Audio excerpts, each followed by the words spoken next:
유명한 말씀이죠. 네, 1절입니다. 나는 참 포도나무요 내 아버지는 농부라라고 말씀하고 계십니다.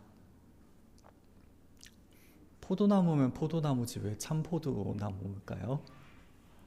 네, 참으로 포도나무, 그것은 바로 이스라엘이 원래 포도나무였는데 실패하고 말았거든요. 그러면서 이스라엘은 더 이상 포도나무가 아님을, 그래서 예수님께서 진정한 참 포도나무이심을 말씀하고 계신 겁니다. 그럼 하나님은 왜 농부일까요? 농부가 뭐 하는 사람이죠? 가꾸는 사람이죠. 네. 그 아버지께서 그 나무들을 가꾸시고 계심을 이야기하고 있는 것입니다. 조금 이따 설교 때 내용이 나오니까 그때 한번 더 들어보세요. 2절에 무릇 내게 붙어있어 열매를 맺지 아니하는 가지는 아버지께서 그것을 제거해 버리시고 무릇 열매를 맺는 가지는 더 열매를 맺게 하려 하여 그것을 깨끗하게 하시느니라. 이 일을 하나님께서 하신다는 것입니다. 하나님께서 하시는 일은 가지치기, 가지를 잘라내는 일을 하신다라고 말씀하고 계세요. 열매 맺지 못하는 가지는 다 잘라버려요. 그리고 열매를 맺는 가지들은 더 열매를 잘 맺을 수 있게 깨끗하게 하여 주십니다. 큰일 났죠? 우리 열매 잘 맺고 계신가요? 그러면 열매 못 맺으니까 하나님께서 우리 다 잘라내 버리실까요? 그러실 수도 있어요. 우리는 왜 열매를 맺지 못할까요? 이미 열매를 맺고 있는데 그 사실을 모르고 있거나, 이미 열매를 맺고 있는데 그게 열매인지 잘 몰라서 열매를 안 맺고 있습니다 라고 이야기하고 있거나, 아니면 정말로 우리가 주님께 붙어있지 않기 때문이겠죠. 그럼 우리는 어느 쪽일까요? 전자일까요? 후자일까요? 네, 3절입니다. 너희는 내가 일러준 말로 이미 깨끗하여졌어. 충격적이죠. 우리는 딱히 열매 안 맺는 것 같은데 너희는 내가 일러준 말로 이미 깨끗하여졌대요. 이미 깨끗하여졌다는 건 뭔가요? 하나님께서 어떤 가지들을 깨끗하게 하신다고요? 열매 맺는 가지들을 더 열매 잘 맺도록 깨끗하게 하십니다. 근데 예수님께서 선언해 버리시죠. 이미 너희들은 깨끗하여진 자들이다. 다시 말해 이미 너희들은 열매 맺는 자들이다 라고 말씀하고 계세요. 이상하네요. 우린 열매 맺은 적이 없는 것 같은데 열매 맺고 있다니. 열매는 어떻게 맺는데요? 3절 상반절에 내가 일러준 말로, 하나님의 말씀으로 말미암아 우리는 열매 맺게 되는 것입니다. 그래서 4절에 내 안에 거하라 나도 너희 안에 거하리라. 가지가 포도나무에 붙어있지 아니하면 스스로 열매를 맺을 수 없음같이 너희도 내 안에 있지 아니하면 그러하리라. 가지는 스스로 열매를 맺을 수 있다고요? 없다고요? 없어요. 그럼 가지는 어떻게 열매를 맺는데요? 붙어 있어야 돼요. 그러면 붙어 있으면 어떻게 되나요? 예수님께 붙어 있으면 영양분을 공급받고 자연스럽게, 우리 열매 맺고 싶지 않은데 소용없어요. 우리는 열매를 맺을 수밖에 없어요. 왜요? 우리가 붙어있는 가지가, 그 줄기가 예수님이시기 때문에. 그 예수님께 붙어있으면 우리는 열매를 맺게 되는 것입니다. 그래서 5절에 나는 포도나무요 너희는 가지라. 그가 내 안에, 내가 그 안에 거하면 사람이 열매를 많이 맺나니 나를 떠나서는 너희가 아무것도 할 수 없습니다. 열매를 많이 맺는데요.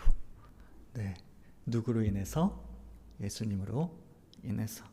어떻게 보면 하나님의 명령은 우리에게 열매 맺으라 라는 명령일 수 있습니다.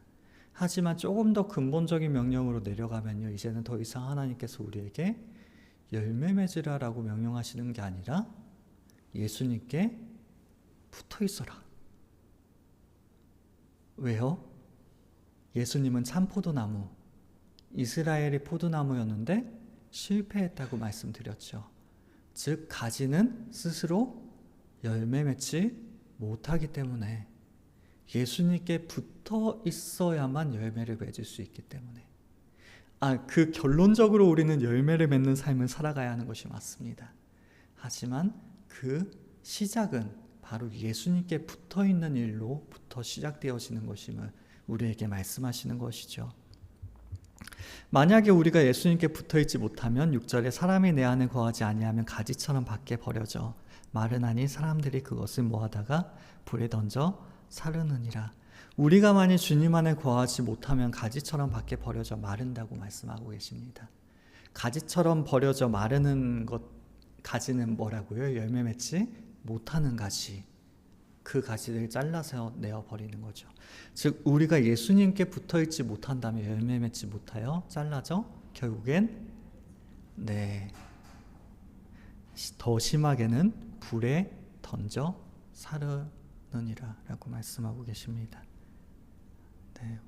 우리가 주님께 붙어있지 못한다면 지옥에 갈 수밖에 없게 되는 것이죠. 너희가 내 안에 거하고 내 말이 너희 안에 거하면 무엇이든지 원하는 대로 구하라 그리하면 이루리라. 충격적인 말씀을 또 하고 계시죠. 우리가 주님 안에 거하면 우리가 무엇이든지 구할 수 있고 또한 모든 것을 주님께서 더하여 주시리라 라고 말씀하고 계십니다. 그 약속이 우리들에게 주어지고 계시는 것이에요. 그렇다면 우리는 어떠한 열매를 맺게 됩니까? 10절에 내가 아버지의 계명을 지켜 그의 사랑 안에 거하는 것 같이 너희도 내 계명을 지키면 내 사랑 안에 거하리라. 아까 앞에서 3절에서 그 말씀을 하셨죠. 너희는 내가 일러준 말로 이미 깨끗하여졌다. 즉 우리가 열매 맺을 수 있는 것은 바로 주님의 말씀을 지킴으로 말미암아 열매를 맺을 수 있다라는 것입니다. 그렇다면 그 열매는 무엇이냐? 10절에 아버지의 계명을 지켜. 아버지의 계명을 지키는데 그 계명이 뭐냐면 그의 사랑 안에 거하는 것. 즉 주님의 계명 또한 우리가 그 주님의 사랑 안에 거하는 것임을 우리에게 말씀하고 계시는 것이죠. 그 계명은 무엇인데요?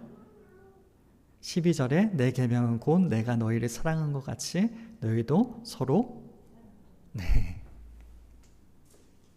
주님의 사랑 안에 거한다는 것은 어떻게 보면 하나님을 사랑하는 일입니다. 그리고 우리가 맺어야 하는 그 열매들은 바로 서로 사랑하는 일. 열매 대단한 건 줄 아셨죠? 네. 별거 아니에요. 우리가 서로 사랑하면 됩니다. 근데 참 놀라운 것은 무엇이냐면요. 우리가 사랑하는 그 자리에 주님께서 함께 하세요. 왜요? 열매는 우리 스스로 맺지 못하니까. 근데 우리가 사랑의 열매로 맺을 수 있다는 것은 바로 우리가 예수님께 붙어 있다라는 사실을 증명하는 것입니다. 그것은 결국 주님께서 우리와 함께 하심을 그러면 우리 교회에 주님께서 함께 하신다는 것을 가장 잘 나타내 보여줄 수 있는 것은 무엇인가요? 서로 교회는 그런 거예요. 교회는 그런 거예요. 근데 요즘 교회들 보면은 주님이 계시는 것 같나요? 안 계시는 것 같나요? 참 아이러니입니다. 우리는 잊어버렸어요. 오히려 괴롭히죠. 그 주님을 잘 섬겨야 한다는 이유로 지치게 하고 순종을 요구하고 섬김을 강요하고 이 근본적인 이야기들을 잊어버렸어요. 그래서 이번 주에 조정민 목사님이라고요. 베이직 교회 담임 목사님이신데 원래 아나운서 출신이셨던 걸로 알고 있거든요. 그러다 회심하셔서 목회하고 계시는데 그분께 누가 질문을 했더라고요. 요즘 청년들의 교회를 너무 많이 떠나고 있는데 여기에 대해서 어떻게 생각하시냐고 물어보니까 그 목사님이 막 진짜 좀 열불을 내시면서 그 이야기를 하시더라고요. 자기는 집에 갈 때 일하러 가지 않는데요. 우리가 집에 갈 때 그렇죠. 일하러 가지 않죠. 집에 갈 때 내가 사랑하는 사람들 집에 있고 또한 쉼을 얻기 위해서 물론 집에 간다고 일을 안 하나요? 그건 아니에요. 집에도 분명히 일이 있어요. 그럼에도 불구하고 일하러 가지는 않는다는 겁니다. 근데 교회는요? 우리가 사랑하는 주님이 계시고 또한 그 주님을 만나는 자리인데 우리는 너무나도 일에 치우쳐서 그게 전부인 것 마냥 사실은 그 안에서 쉼을 얻고 주님을 만나고 기쁨을 회복하고 우리의 사랑을 더욱 굳건히 해 나가야 되는데 사역에 치우쳐서 일이 너무 많아서 지쳐버리는 거죠. 그래서 저도 청년 때 제일 큰 고민이 그거였습니다. 주일은 안식일인데 네, 주일이 끝나고 나면 진짜 죽을 것 같더라고요. 너무 많아가지고 이게 무슨 쉼인가. 그럼 주일은 안식일이 아닌가요? 집에서 푹 쉬어야 안식인데 이상하네요. 우리는 주일마다 그렇죠. 우리 부모님들도 한평생 주일날 못 쉬셨죠. 네, 안식인가요? 네, 안식이 맞습니다. 왜요? 주님을 만나거든요. 그게 안식이에요. 근데 우리는 일에 막 너무 치우쳐가지고 주일만 끝나면 막 거의 탈진하듯이 막 지쳐버리죠. 그게 잘못됐다라는 거예요. 그래서 그 조정민 목사님은 교회들이 쫓아낸 거다. 청년들한테 너희들 우리는 뭐 청년 때 이것도 했고 저것도 했고 그러니까 너희들도 헌신해야 돼, 순종해야 돼, 더 열심히 일해야 돼, 너희들이 교회의 기둥이야 라고 이야기하면서 너무 많은 짐을 지어줬다는 거예요. 그래서 힘들게 하고 지치게 해서 그래서 쫓아낸 거다. 그러면서 그 교회는 예배 말고는 다른 사역에 집중하지 않는다고 합니다. 그것으로 충분하다고요. 우리가 주님을 만나고 그 이야기를 하더라고요. 우리가 주님 안에 또한 우리가 열매 맺는 것은 그렇게 대단한 일들이 아닙니다. 그저 주님의 사랑을 경험하고 그 사랑을 받았으니까 그냥 나누어 주는 게 우리가 열매 맺는 일이에요. 그렇죠.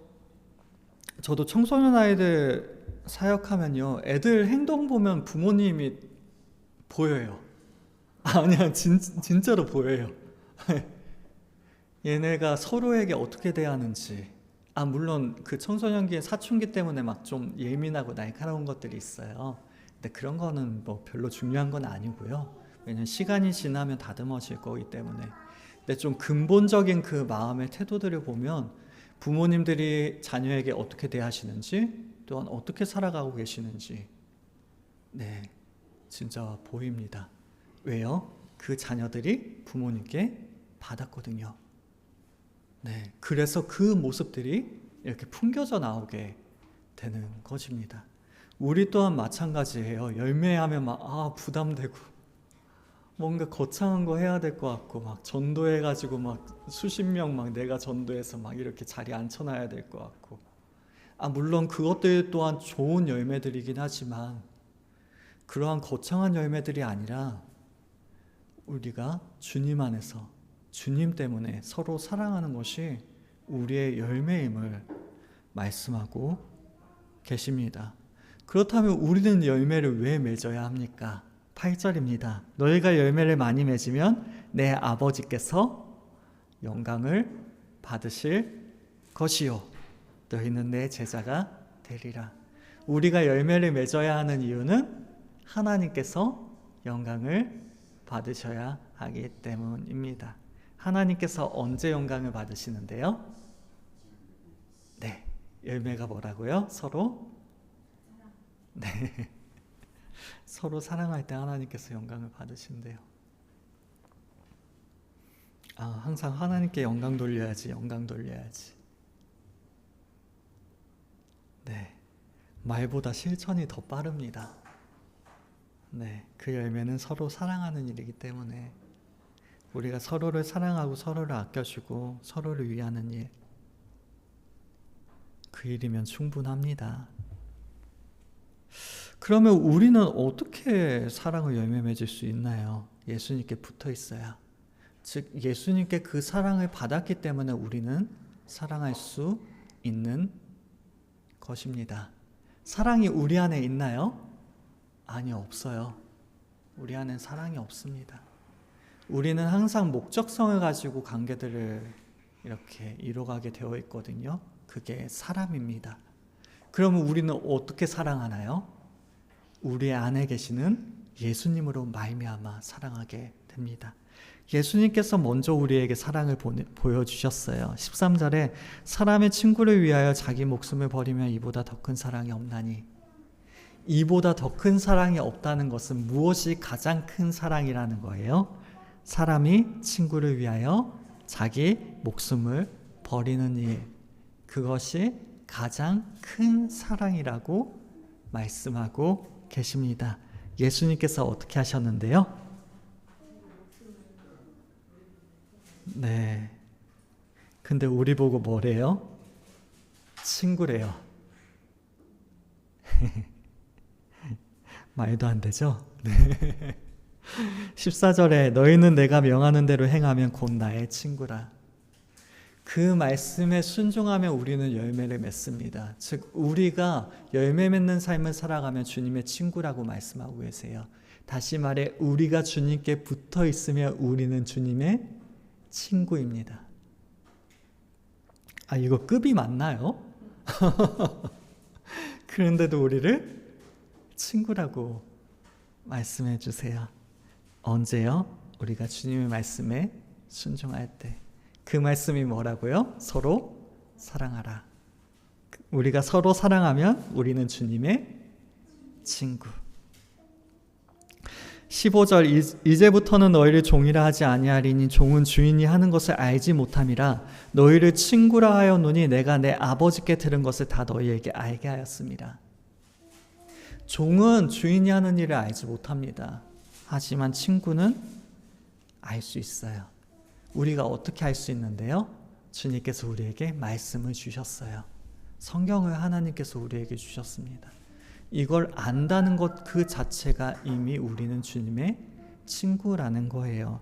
주님께 사랑받았다는 것이 바로 주님의 친구라는 증거이기도 하지만 이 말씀이 우리에게 있다는 것 또한 우리는 주님의 친구임을 말씀하고 있습니다. 이 말씀으로 인하여 우리는 이미 깨끗하여졌다라고 말씀하고 계시는 것이죠.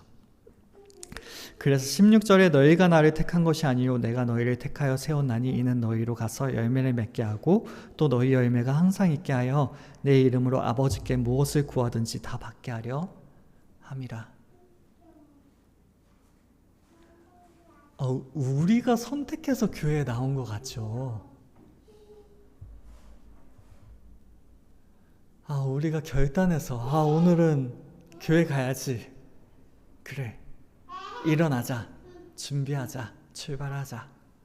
해서 온 것 같죠. 네, 아닙니다. 우리가 주님을 택한 것이 아니라 주님께서 우리를 택하셨기 때문에 우리가 열매 맺는 것이 아니라 주님께서 우리를 열매 맺게 하셨기 때문에 그런 겁니다. 주님께서 다 하셨어요. 내가 가지니까 주님께 꽉 붙어 있어야지? 아니요, 이미 가지라는 것 자체가 줄기에 붙어 있는 존재라는 거죠. 네. 내가 돌멩이니까 나무에 붙어 있어야지. 이게 아니잖아요. 이미 주님께서 우리를 가지로 주님께 붙어 있어야만 살 수 있는 자들로 불러주셨고 또 그 주님 안에 살아갈 수밖에 없는 자들로 우리를 삼아주신 것입니다. 주님께서 우리를 택하여 주셔서 결국에 우리는 열매 맺게 되는 것이고 그리고 그 열매로 주님의 친구가 되어지는 것이죠. 근데 16절 중반절에 또 놀라운 말씀이 있어요. 또 너희 열매가 항상 있게 하여 라고 말씀하고 계십니다. 옛날에는 내가 하나님 말씀에 잘 순종했는데 지금은 좀 그렇지 못하는 것 같아. 지금은 그렇지 못하니까 앞으로는 좀 잘해봐야. 이건 좀 좋은 것 같긴 하네요. 어쨌든 네, 이렇게 선택적으로 언제는 맺었다가 언제는 안 맺었다가 그런 게 아니라고 말씀하고 계세요. 항상. 우리 항상 어떻게 열매를 맺어요? 때로는 우린 사람이기 때문에만 마음이 시험에 들고 화가 나고 열매 맺지 못할 때가 있는데 그럼에도 불구하고 주님께서 언제나 우리를 붙잡아 주시리라고 말씀하고 계시는 것이죠. 그렇게 우리가 주님께 붙어 있으면 또한 그 가운데 주님께서 떨어지지 않고 항상 열매를 맺는 삶을 살게 된다면 우리는 내 이름으로 아버지께 무엇을 구하든지 다 받게 하려 함이라. 주님의 이름으로 모든 것을 구할 수 있습니다. 그리고 모든 것을 다 받을 수 있다라고 말씀하고 계시죠. 그리하여 17절에 내가 이것을 너희에게 명함은 너희로 서로 사랑하게 하려 함이라 라고 말씀하고 계십니다. 좀 이해가 되시나요? 포도나무와 가지 크게 하나를 기억하시면 좋을 것 같고요. 그게 결국에 우리가 주님께 붙어 있어야만 열매를 맺는다. 그리고 계명, 말씀이 나타나죠. 그 말씀으로 인하여 우리는 주님께 붙어 수 있다. 그 말씀은 무엇인데요? 서로 사랑하라. 그 말씀을 지켰을 때 우리는 더 이상 종이 아니라 주님의 친구가 됩니다. 하지만 이 모든 일들은 우리가 이루어 가나요? 주님께서 다 하십니다. 주님께서 곧 나의 친구라라는 이 말씀은 우리가 노력해서 얻은 칭호가 아니라 우리가 열매 맺느라고 발버둥 쳐야만 얻을 수 있는 칭호가 아니라 주님께서 우리를 친구라고 불러주십니다. 친구는 어떤 사람인데요? 자기 목숨을 내어 주기까지 사랑하는 사람. 그 사람으로 우리를 불러주시는 거죠. 그러면 우리는 주님께 붙어 있어 무엇을 맺어야 하나요? 열매. 그 열매는 서로 그겁니다. 그럼 이 사람이 구원을 받았나 안 받았나 이거 유심히 살펴볼 수 있는 지표가 하나 생겼죠. 그게 뭐예요?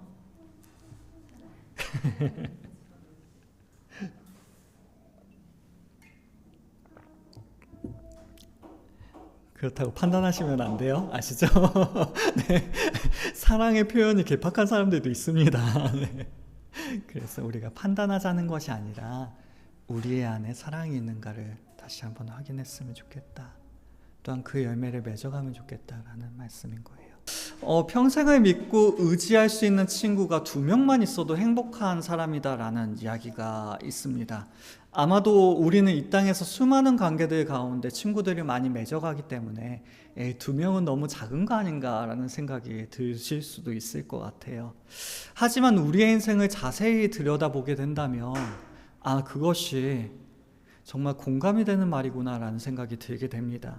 우리를 스쳐가는 그 많은 사람들 가운데 진정한 친구라고 이야기할 수 있는 사람은 그렇게 많지 않음을 우리는 발견하게 되기 때문입니다. 물론 우리는 그러한 사실들을 평소에는 잘 발견할 수 없습니다. 그러다가 우리가 어려운 환경에 마주하게 되었을 때 여실히 그러한 사실을 느끼게 되는 것이죠. 평소에는 그토록 친한 친구처럼 지내던 그 사람들이 그 어려움 앞에서 태도를 완전히 뒤바꿔버리는 경우들이 생겨나게 되는 것입니다. 뿐만 아니라 어떠한 사람들은 친구라는 그 관계를 이용해서 결정적인 순간에 우리에게 배반의 고통을 주기도 해요. 예수님께도 그러한 사람이 있었죠. 제자 중에 가룟 유다. 예수님께도 그러한 사람이 있었다면 우리들에게 그러한 사람들이 있는 것은 어찌 보면 당연한 일일 것입니다. 세상에 얼마나 모질면 그럴 수밖에 없었을까. 물론 우리의 머리로는 이해가 돼요. 하지만 우리의 마음으로는 너무나도 낙심이 되고 실망이 되고 우리의 마음을 아프게 하는 것은 어쩔 수 없는 일인 것 같습니다. 그때 우리 주님께서 말씀하십니다. 친구인 너희를 위하여 내가 십자가를 지노라 라고 말입니다. 세상 사람들이 우리들에게 등 돌릴 때에는 더 이상 유익이 없다고 느껴지는 순간이 그들에게 찾아왔기 때문일 것입니다. 하지만 주님께서 우리에게 어떠한 가치나 혹은 이용할 만한 무언가가 있어서 우리를 친구라고 부르시는 것이 아닙니다. 오히려 가장 무가치하고 아무것도 없는 연약한 존재인 우리들을 아무런 조건도 없이 사랑하여 주시는 것이죠. 조건이 있다고요? 없다고요? 없어요. 주님께는 아무런 조건이 없습니다. 이 세상에서 그러한 사랑을 찾아보면 어떠한 사랑일까요? 제일 먼저 떠오르는 것은 부모님의 사랑인 것 같아요. 아무런 조건이 없죠. 물론 이번 주에도 연우랑 싸워가지고 되게 연우가 미웠는데 저는 아직도 조건이 있나 봐요. 좀 이쁘게 해야만 좀 사랑스럽고, 네, 부모인데도 이렇게 우리는 사람이기 때문에 어쩔 수 없이 이렇게 움직이는 것 같습니다. 하지만 주님께서는 그 부모의 사랑보다 더욱 뛰어넘는 사랑, 정말로 아무런 조건이 없이 우리를 사랑하여 주십니다. 만약 주님께서 우리를 조건에 따라 사랑하여 주신다면 어떻게 될까요? 우리가 순종할 때는 사랑받지만 우리가 순종하지 않을 때는 사랑받지 못하게 되겠죠. 그 사랑의 끝은 아마도 결코 따뜻하게 끝나지 않게 될 것입니다. 하지만 주님께서는 그렇게 사랑하지 않으십니다. 한결같이 변함없이 우리를 사랑하십니다. 변함없이 사랑하신다는 것, 이 말 자체가 이미 우리의 조건에 의해서 변한다, 안 변한다? 이미 조건 없는 사랑을 말씀하고 계시는 것이에요. 한결같이 영원히 변함없이 사랑하신다는 그것은 나의 모습이 어떻든 내가 어떠한 삶을 살아왔든 그 모든 것들은 상관이 없다라고 말씀하고 계십니다. 심지어 우리가 죄를 지을 때에도, 심지어 우리가 징계를 받을 때에도 그 사랑은 변함이 없습니다. 내가 고통 가운데 있으니 내가 하나님께 사랑받지 못하고 있구나, 절대로 그렇게 생각하면 안 되는 것이에요. 언제나 변함없이 나의 모습은 어떠하든 나의 상황이 어떠하든 그 모든 것 상관없이 우리는 주님께 사랑받는 자들입니다. 더욱이 주님께서는 우리와 같이 비천한 존재이시기 때문에 우리를 친구라고 불러주시는 것이 아니에요. 그분은 위로 하늘과 아래로 땅에 주와 같은 이가 없으신, 감히 우리가 쳐다볼 수조차 없는 존귀한 분이 바로 우리 주님이십니다. 그 누구와도 비길 수 없는 거룩한 하나님의 아들이 바로 우리 주님이신 것이죠. 네, 내가 금수저고 흙수저고 이런 정도 차이가 아닙니다. 대기업 회장님의 아들이니까 내가 상종할 수 없을 거야. 유력한 정치가의 아들이니까 내가 만나볼 수조차 없을 거야. 이런 이야기, 이런 정도의 개념 차이가 아닙니다. 정말로 비천한 우리들을, 정말 주님을 쳐다볼 수도 없는 우리들을 친구라고 불러주시는 것이죠. 그 모든 것들을 뛰어넘어서 말입니다. 주님께서는 언제나 우리가 부르면 달려와 주시고요, 우리가 어떠한 이야기를 하든 모두 귀를 기울여 들어주시고요, 좋은 일이든 나쁜 일이든 모든 상황 속에서 우리를 언제나 도와주시는 그러한 가장 좋은 친구가 되어주십니다. 세상에 이러한 진실한 친구를 둔 사람들이 우리 말고는 있을까요? 아마도 없겠죠. 우리를 친구라고 불러주시는 그 주님을 믿는 우리들은 참으로 복된 사람들인 것입니다. 우리를 친구 삼아주신 주님께서 우리를 사랑하여 주시며 우리와 함께하여 주시기 때문입니다. 우리는 단지 포도나무가 되시는 그 주님께 붙어 있기만 하면 되는 것이에요. 오늘 1절의 말씀입니다. 나는 참 포도나무요 내 아버지는 농부라 라고 말씀하고 있습니다. 일반적으로 농부가 나무를 심는다면 무엇 때문에 나무를 심게 될까요? 그것은 아마도 튼튼한 목재를 얻거나 아니면 아름다운 조경을 꾸미거나 그러한 유익을 위해서 나무를 심게 될 것입니다. 하지만 포도나무 어떻게 생겼는지 아시죠? 네, 이렇게 줄기가 이렇게 까고 올라가서 이렇게 열매를 맺는 그 나무가 어떻게 좀 쓸만한가요? 건물 짓거나 막 이런데 그렇지 않아요. 그런가 하면 포도나무가 막 조경에 아름다운가요? 포도나무 꽃을 찾아봤는데요. 한번 찾아봐 보세요. 되게 크지도 않고 엄청 조그맣게 짜잘하게 짜자자자 이렇게 피더라고요. 그렇게 아름답지도 않은 나무가 바로 포도나무입니다. 즉 농부가 포도나무를 심을 때에는 그러한 목재를 얻거나 조경을 위해서 하는 경우는 아니라는 거예요. 그렇다면 포도나무는 왜 농부에게 사랑받는 나무일까요? 네, 포도나무가 열매를 맺을 때 그때는 완전히 상황이 뒤바뀌어 버리게 됩니다. 포도 열매는요, 사람들에게 기쁨과 행복을 줍니다. 그 열매는 소망과 풍요를 상징으로 여겨지기까지 해요. 농부들이 포도나무를 심고 귀하게 여기고 가꾸는 이유는 바로 이 포도나무의 열매 때문에 있습니다. 그래서 이스라엘 사람들은 포도나무와 무화과 나무를 평화와 복의 시대의 상징으로 사용하곤 하였습니다. 이는 메시아 시대, 즉 복이 얼마나 대단한지 포도나무와 그 포도나무의 풍성함으로 표현하고 있는 것이죠. 주님의 시대, 주님께서 오실 때 얼마나 풍성한 복들이 우리에게 주어질지를 포도나무를 통하여 이야기하였던 것입니다. 그래서 예수님 시대에도 성전 그 벽 앞에요, 포도나무 그림이 있었다고 해요. 우리를 풍성하게 하시는 분이 바로 하나님이시다. 포도나무가 대단해서요? 아니요. 그 열매들이 너무나도 풍성하기 때문에 그러한 표현으로 사용되어졌던 것입니다. 이 사실을 볼 때 포도나무가 열매를 맺는 것이 얼마나 중요한 것인지를 우리는 알게 되는 것이죠. 신학적으로 이스라엘 백성들은 포도나무였습니다. 하나님께서는 애굽에 심겨진 그 포도나무 이스라엘을 들어 옮겨다가 가나안 땅에 잘 심어 주셨어요. 그냥 심어놓고 방치한 것이 아니라 잘 자라도록 돌보아 주셨습니다. 무엇으로요?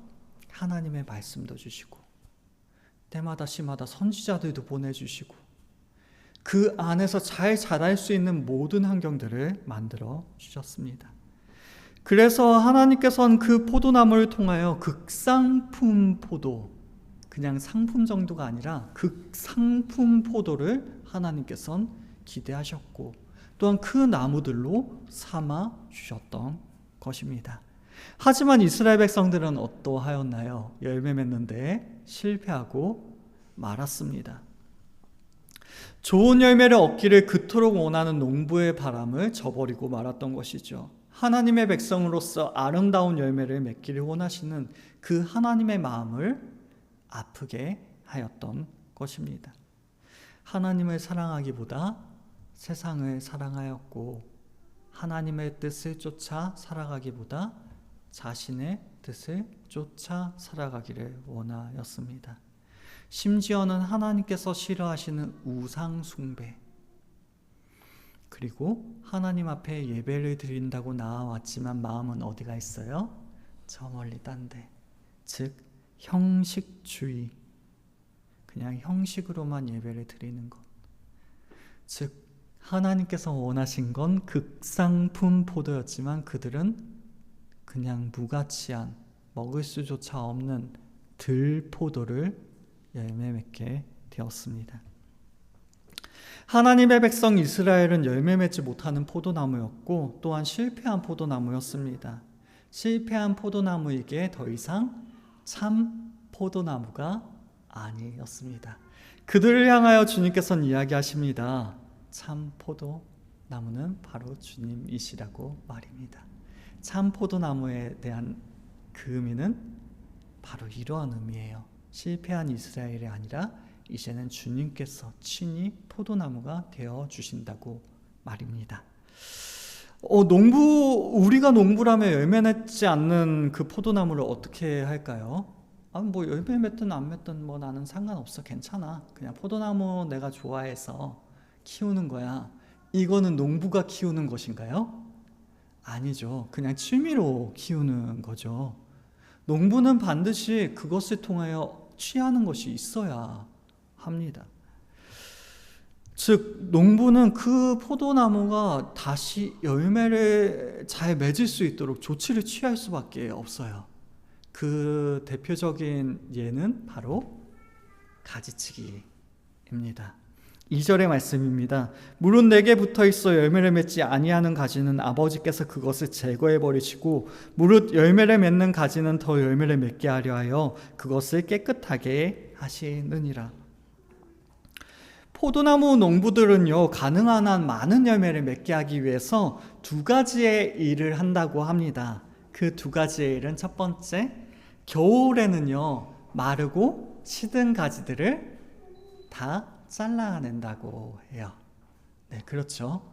그 쓸모없는 것들을 이렇게 잘 잘라내야 이제 그 생명력도 유지할 수 있고 또한 다음에 또 좋은 열매들을 기약할 수 있겠죠. 그리고 두 번째는 봄에 오면요, 무성하게 자라난 나뭇가지를 잘 깨끗하게 정리를 한다고 합니다. 그것들을 잘 제거해야만 열매를 많이 맺을 수 있기 때문입니다. 그렇다면 잘라내어진 가지들은요? 네, 6절의 말씀처럼 불 속에 던져져 사라지게 됩니다. 우리는 때때로 고민을 하곤 합니다. 그래도 예전에는 열매를 잘 맺었던 것 같은데 지금은 그렇지 못한 것 같아 라고 말입니다. 하지만 중요한 것은 6절의 말씀처럼 사람이 내 안에 거하지 아니하면, 이걸 거꾸로 이야기하자면 우리가 주님 안에 거하는 것이 가장 중요한 것입니다. 주님의 사랑이 우리의 조건과는 상관이 없듯이 예전에 어땠고 지금은 어떠하고가 중요한 것이 아니라 우리가 주님께 붙어 있는가 그렇지 아니한가가 가장 중요한 것입니다. 주님께서 말씀하십니다. 1절에 나는 참 포도나무라고 말입니다. 실패한 포도나무를 대신하는 분이 바로 예수님이심을 선언하고 계신 것이죠. 이제 하나님의 백성들은 더 이상 포도나무가 아닙니다. 예수님께서 포도나무, 그것도 참 포도나무가 되어주시기 때문입니다. 이는 실로 놀라운 선언입니다. 예수님께서 참 포도나무이시기 때문에 하나님의 백성들이 구약에 실패하였던 것 같은 실패는 더 이상 일어나지 않게 되는 것이에요. 참 포도나무에 잘 붙어있기만 하면 우리는 더 이상 실패하지 아니하고 열매 맺는 인생을 살아가게 될 것임을 말씀하고 있는 것입니다. 사람들의 배교 행위에도 불구하고 하나님의 목적은 실패하지 않았습니다. 그것은 이스라엘 가운데, 그리고 제자들 가운데, 그리고 이 땅 가운데 오신 한 사람에 의하여 새롭게 구성되어졌으며, 또한 불순종함으로 스스로 파괴되었던 모든 포도나무를 대신하여 새롭게 세워지는 놀라운 역사를 이루십니다. 참 포도나무이신 예수님을 통하여 더 이상 열매 맺지 못하던 사람들이 열매 맺도록, 그 참 포도나무를 통하여 농부이신 아버지께서 기대하신 열매들이 우리들에게 맺혀지게 되는 것입니다. 순종하는 아들로서 그분의 희생과 십자가를 통하여 주님을 믿는 모든 사람들이 복받는 인생을 살아가게 주님께서는 하여 주신 것이죠. 이제 하나님께서 우리에게 요구하시는 것은 스스로 열매 맺으라는 것이 아닙니다. 그저 참 포도나무에 붙어 있으라는 것이 바로 하나님의 명령이 되었습니다. 우리들이 참 포도나무이신 예수님께 붙어 있으면 참 포도나무의 진액을 우리가 받아 먹게 되고, 그리하여 자동적으로 우리는 열매를 맺게 되는 것입니다. 우리가 예수님께 붙어 있으면, 예수님 안에 머물러 있으면 우리는 반드시 열매 맺게 될 것입니다. 4절의 말씀입니다. 내 안에 거하라, 나도 너희 안에 거하리라. 가지가 포도나무에 붙어있지 아니하면 스스로 열매를 맺을 수 없음같이 너희도 내 안에 있지 아니하면 그러하리라. 하나님께서 기뻐하시는 열매들을 맺을 수 있는 유일한 방법은 바로 예수님 안에 거하는 것입니다. 예수님 안에 거한다는 것이 무엇인데요? 그것은 바로 주님과 영적인 사귐을 계속해서 이어가는 일입니다. 한 번만 더요. 예수님과의 영적인 사귐을 계속해서 이어가는 것, 지속적으로 가져가는 것을 의미합니다. 그 일은 분명 우리에게 믿음과 순종을 전제합니다. 그렇죠. 예수님과 영적인 사귐을 가진다고 하면서 믿음이 없을 수가 없죠. 네, 믿음이 없으면 사귐을 가질 수조차 없잖아요. 그런가 하면 순종이 없이 내가 예수님과 영적인 사귐을 가지고 있다? 그것 또한 말이 안 되는 일이죠. 주님께서는 우리를 변화시켜 가는데 우리가 순종하지 않을 수가 있을까요? 그것은 분명 믿음과 순종을 전제합니다. 믿음과 순종이 없이는 주님과 진실한 사귐을 가지는 일이 불가능하기 때문입니다. 아무리 튼실한 포도나무 가지일지라도요, 그 포도나무의 줄기에 붙어있지 않는다면 열매를 맺을 수가 없습니다. 마찬가지로 우리가 예수님과의 관계가 멀어지면 사귐이 끊어진 그 성도들은 절대로 열매를 맺을 수가 없습니다. 반면에 예수님과 사귐이 있는 사람은, 곧 그분 안에 머물러 있는 사람들은 그 삶이 증명하게 되어져 있어요. 특별한 행동 한 번이 아니라 그 삶이 증명하게 되어져 있습니다.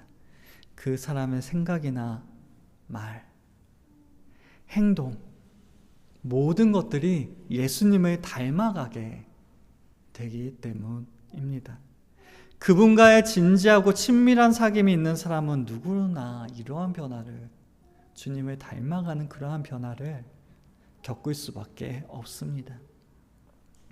모든 일에 예수님을 본받고자 힘쓰며 언제든지 주님과 함께 있기를 즐거워합니다. 주님께서 아버지의 계획과 목적을 위하여 순종하셨듯이, 십자가를 지고 죽기까지 복종하셨듯이 우리들 또한 자기를 부인하고 자기 십자가를 지고 주님을 쫓아가는 삶을 살아가게 됩니다. 주님께서 어디를 가시든지, 또한 주님께서 어떠한 명령을 하시든지 불평하지 아니하고 기쁨으로 감당하게 되는 것입니다. 그러한 사람들이 바로 예수님 안에 거하는 사람들입니다. 물론 주님께 순종하는 일은 우리에게 무거운 짐처럼 여겨질 수 있습니다. 우리에게는 너무나도 많은 사정들이 있고 이미 우리는 너무 많이 지쳐있기 때문입니다. 다른 짐은 더 이상 짊어질 수도 없을 만큼 고단한 삶을 살아가는 것이 바로 우리의 인생인 것이죠. 그러한 우리의 인생을 주님께서 모르실 리가 없습니다. 오히려 우리의 모든 사정을 헤아려 주시는 분이 바로 우리 주님이시잖아요. 주님께서는 우리를 힘들고 고단하게 만들기 위하여서 순종을 요구하시는 것이 아닙니다. 오히려 우리에게 더 좋은 것을 주시려고 주님 안에 거하라고 말씀하시는 것이죠. 그것이 무엇인데요? 14절의 말씀입니다. 너희는 내가 명하는 대로 행하면 곧 나의 친구라.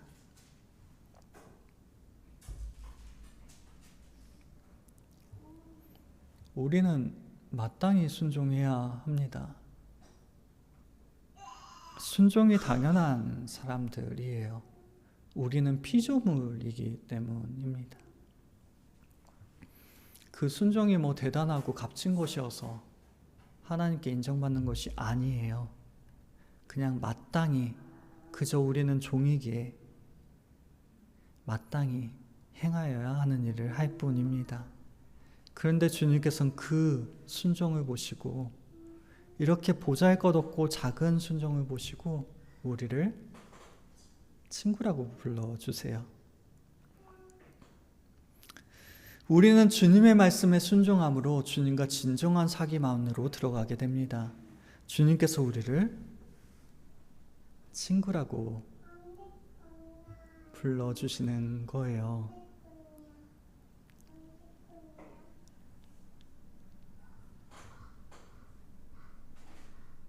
친구 어떻게 부르나요?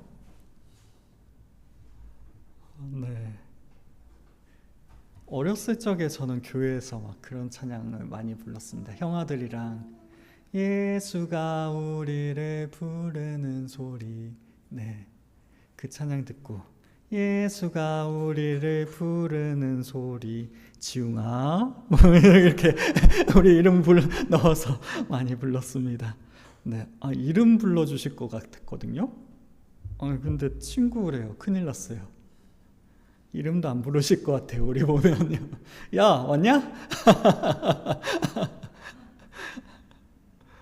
와, 말도 안 되는 일이 벌어집니다. 우리가 예수님의 친구라니요. 이토록 비천하고 연약한 자들을 주님의 친구로 불러주십니다. 그저 그러한 친구가 아닙니다. 이 친구는요, 너무나도 사랑받는 사람을 의미합니다. 너무나도 사랑하여 주시는 친구가 바로 우리들이 됨을 이야기하고 계시는 것이죠. 13절의 말씀입니다. 사람이 친구를 위하여 자기 목숨을 버리면 이보다 더 큰 사랑이 없나니.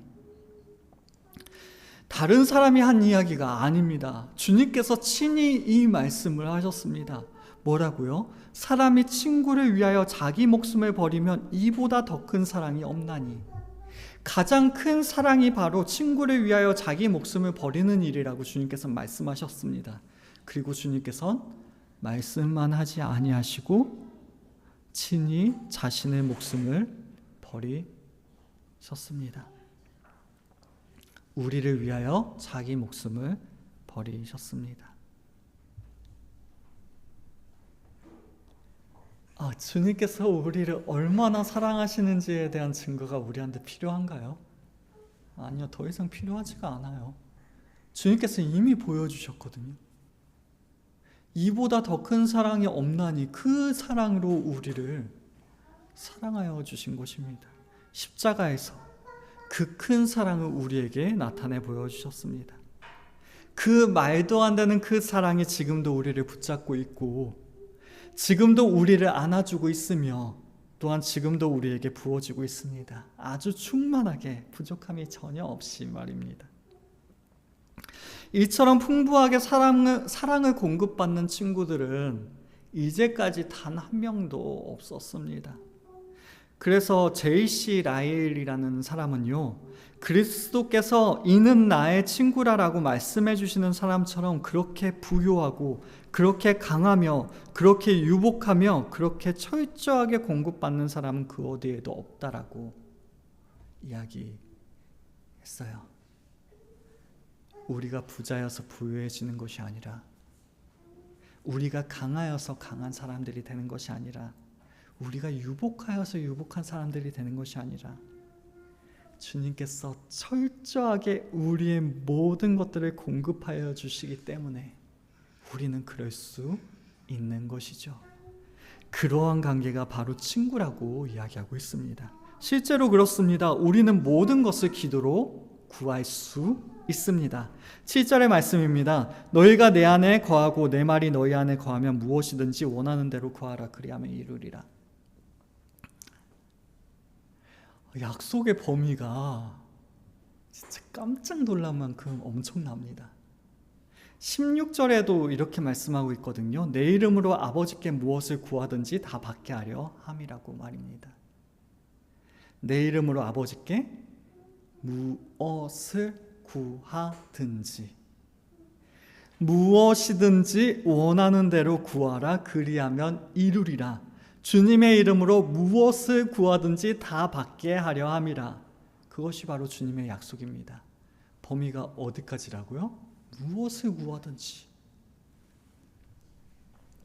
그럼에도 불구하고 우리가 받지 못하는 이유는 어디에 있습니까? 야고보는 그 이유에 대하여 너희가 얻지 못함은 구하지 아니하기 때문이라고 진짜 전곡을 찔렀죠. 너희가 얻지 못함은 구하지 아니하기 때문이라고 말씀하고 있습니다. 자, 이제 이해가 되셨죠? 모든 것을 구할 수 있고 우리가 얻지 못하면 구하지 않기 때문이다. 그럼 이제 우리는 어떻게 해야 될까요? 네, 구해야겠죠. 자, 이제 큰일 났습니다. 그 사실을 알았으면 이제 우리는 기도만 하면 됩니다. 기도만 하면 모든 일이 술술 풀리고, 기도만 하면 금방 부자가 되고, 기도만 하면 좋은 대학에 진학하고, 기도만 하면 좋은 직장에 취업하고, 막 병이 낫고 오래오래 건강하게 살고. 이상하죠? 그러면 우리가 다른 종교들이랑 다른 게 뭐가 있어요? 그 옛날에 인당수 떠놓고 비나이다 비나이다 하는 사람들이랑 우리가 뭐가 차이가 있는 거예요? 주님께서도 이방인과 같이 중언부언하지 말라라고 말씀하셨습니다. 무언가 주님께서 우리에게 하시고 싶은 말씀이 있는 거죠. 중요한 것은 바로요, 그러한 응답을 받는 일에 조건이 있다는 사실입니다. 너희가 내 안에 거하고라고 7절에 말씀하고 있어요. 이게 조건이에요. 우리가 주님 안에 거하면 우리가 무엇을 구하든지 다 응답을 받게 될 것이다. 이게 좀 함정 같은데요. 네. 우리가 주님 안에 거할 때 우리의 뜻은 더 이상 나의 뜻이 되지 않아요. 하나님의 뜻과 놀랍도록 조화를 이루게 됩니다. 우리의 마음의 열망은요, 주님의 관심사들과 일치하게 되는 것입니다. 우리 또한 그러한 경험이 있잖아요. 우리를 괴롭게 하고 힘들게 하던 그 사람을 놓고 기도할 때 처음에는 어떻게 기도하나요? 하나님께서 갚아주시기를. 물론 우리는 좀 고상한 사람들이니까 저주까지는 참아 못하겠고, 그래도 그 사람이 좀 정신 차릴 수 있을 정도만큼 하나님께 혼꾸녕 내면 안 되죠. 그래도 꿀밤 정도라도 좀 때려주셨으면. 그래서 저도 막 누가 저한테 해코지하면 그래 뿌린 대로 거두리라 막 속으로 마음에 막 되뇌이고 막 하거든요. 차마 입으로는 이야기 못하니까. 그게 우리의 마음입니다. 하지만 기도가 점점 진행될수록 어떻게 되나요? 어느 순간 사랑하고 용서하기를 기도하고 있어요. 그 사람이 너무 불쌍해 보이고요. 분명 처음에는 막 너무 화가 나고 믿고 막 속이 너무 상해서 기도하기 시작했는데 어느 순간 그 사람을 위해서 기도하고 있는 우리의 모습을 우리는 발견하게 되는 것입니다. 이해되셨나요? 우리가 주님 안에서 기도한다는 것은 그거예요. 나의 뜻은 그 사람이 홍군형 나는 것이지만 주님께서 원하시는 것은 그 사람을 위하여서 기도하는 일입니다. 다시 말해 우리가 주님 안에 거하며 주님 안에서 기도할 땐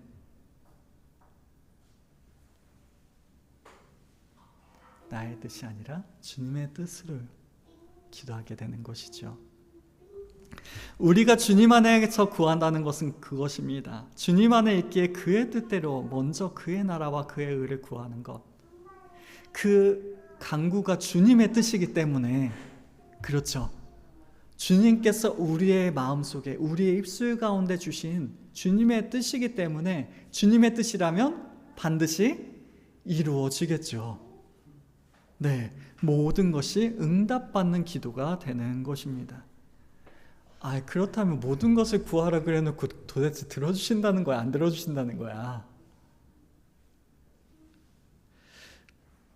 참으로 감사한 것은요, 주님의 그 뜻 안에는 우리의 먹고 사는 문제들까지도 포함되어져 있습니다. 먼저 나라와 그의 뜻을 구해야 되는 건 맞지만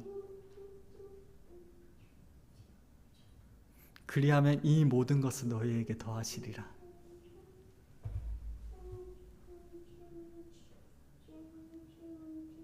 주님께서는 우리의 삶에 외면하지 않으세요. 주님께서는 우리의 현실에 눈 감고 난 모르겠다. 하늘의 뜻만 이루어지면 되지 라고 말씀하지 않으세요. 우리의 모든 삶까지도 돌봐주십니다. 그러면 우리가 구해야 될 것은 무엇이에요? 내가 생각해보니 이 기도는 하나님의 뜻이 아닌 것 같아. 그러면 기도하지 말아야지. 이건 하나님의 뜻이 아닐까? 할 필요 있어요? 없어요? 없어요. 네. 만약 그것이 하나님의 뜻이 아니라면 아까 말씀드린 것처럼 처음엔 그 사람의 미워한 그 기도가 변화되어진 것처럼 우리의 기도를 하나님께서 변화시키실 것입니다. 네. 그러하기 때문에 먼저 그의 나라와 그의 의를 구해야 되는데 지금 내가 당한 이 어려움과 공경들이 너무 주님의 나라와 의를 구하는 것 같지가 않아. 그러니까 이건 차마 기도 못하겠다. 그럴 필요 없어요. 우리는 모든 것을 주님께 구할 수 있습니다. 그리고 모든 것에 대하여 주님의 뜻이 우리에게 응답으로 주어지게 됩니다. 친구는 그런 거예요. 주님께서 우리를 친구로 불러주신다는 것은 바로 모든 것을 주님께 간구할 수 있는 자들로, 그리하여 그 모든 일들 가운데 하나님 아버지의 응답을 받을 수 있는 자들로 우리를 삼아 주시는 것입니다. 우리는 더 이상 종이 아니기 때문입니다. 우리는 주님의 친구입니다. 주님께서는 가장 큰 사랑을 우리에게 부어주시며 보여주시며 우리를 친구라고 부르고 계십니다. 우리 또한 열매 맺기를, 우리 또한 주님의 말씀에 순종하기를 원하고 계시는 것이죠. 12절의 말씀입니다. 내 계명은 곧 내가 너희를 사랑하는 것 같이 너희도 서로 사랑하라 하는 이것이니라. 우리를 사랑하시며 우리를 친구로 불러주시는 주님, 자기 목숨을 버리신 이보다 더 큰 사랑이 없는 사랑으로 우리를 사랑하여 주신 참 포도나무에 우리가 가지로 붙어 있으라. 그리하면 우리는 마땅히 사랑의 열매를 맺게 될 줄로 믿습니다. 16절의 말씀입니다. 너희가 나를 택한 것이 아니요 내가 너희를 택하여 세웠나니 이는 너희로 가서 열매를 맺게 하고 또 너희 열매가 항상 있게 하여 내 이름으로 아버지께 무엇을 구하든지 다 받게 하려 함이라. 주님의 친구라는 위치와 우리들이 주님과 맺고 있는 관계, 그리고 우리가 얻게 되는 수많은 유익들은 모두 다 오직 은혜로 인한 것입니다. 그 안에는 우리의 자만이나 교만이 끼어들 틈이 없습니다. 우리가 주님을 선택한 것이 아니라 주님께서 우리를 선택하셨기 때문입니다. 신분, 학력, 직업 등 우리가 어떠함 때문에 우리가 열매를 맺는 것이 아닙니다. 나에게 너무 깊은 아픔이 있어서 열매를 맺을 수 없는 것도 아니고, 나에게 너무 어두운 과거가 있기 때문에 열매를 맺을 수 없는 것 또한 아닙니다. 너무 고통스러운 외로움이 있기 때문에 열매를 맺을 수 없는 것도 아니에요. 참 포도나무께서 우리를 사랑하여 주시기 때문에, 참 포도나무께서 우리의 친구가 되어 주시기 때문에, 참 포도나무께서 우리의 모든 것이 되어 주시기 때문에, 그러한 참 포도나무에 우리가 딱 달라붙어 있기 때문에 우리는 열매를 맺을 수 있는 것입니다. 하나님은 사랑이시라. 주님께서 사랑이신 것처럼 사랑의 열매를 우리 또한 맺게 되는 것입니다. 17절의 말씀입니다. 내가 이것을 너희에게 명하면 너희로 서로 사랑하게 하려 함이라. 주님께서는요, 그분의 백성들이 서로 사랑하는 그 자리에 함께하고 계십니다.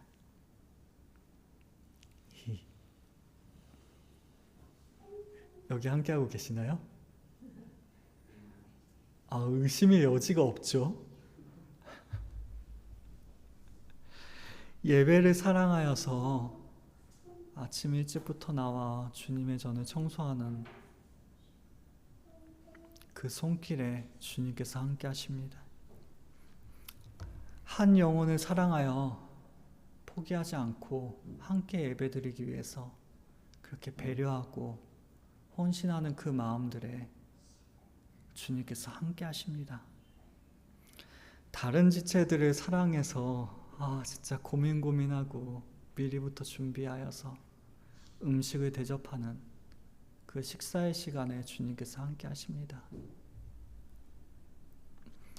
서로를 사랑하며 아끼는 마음으로 간절히 기도하고 간구하는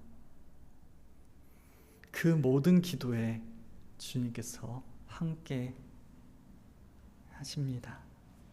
그냥 함께 하시나요? 사랑으로 함께 하십니다. 그렇죠. 이미 우리는 열매를 맺고 있네요. 주님 안에 우리는 거하고 있는 것입니다. 그러하기에 주님 안에서 부족한 목사지만 정말 전심을 다해 사랑하고 축복합니다. 우리는 주님 안에 있습니다. 그러므로 우리는 우리를 사랑하시며 친구로 불러주시는 그 주님 안에 거할 수 있길 원합니다. 주님의 마음을 알아 또한 주님의 말씀을 믿음으로 순종하며 참 포도나무가 되시는 주님께 꽉 붙어있는 가지가 될 수 있길 원합니다. 그리하여 주님 안에서 풍성한 열매들을 맺는 우리가 됩시다. 주님께서는 주님께 붙어있는 우리들에게 양분을 공급하여 주시며 사랑의 열매를 맺게 하십니다. 우리 가운데 풍성한 주님의 사랑이 흘러넘침으로 주님께서 함께 하심을 경험할 수 있는 우리 모두가 될 수 있길 원합니다. 우리 교회가 그러한 교회가 될 수 있기를 계속해서 기도해 주시고요.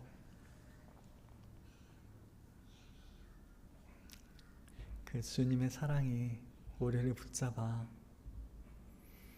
심지어는 우리를 친구라고 불러주시는 그 주님의 사랑이 우리를 붙잡아 우리의 모든 일들에 또한 응답받을 수 있는 우리 모두가 될 수 있기를, 그리하여 우리가 받은 그 사랑을, 내가 사랑하는 게 아니죠, 받은 그 사랑을 또한 나누어 줄 수 있는 우리 모두가 될 수 있기를 주님의 이름으로 축원합니다. 함께 기도하시겠습니다.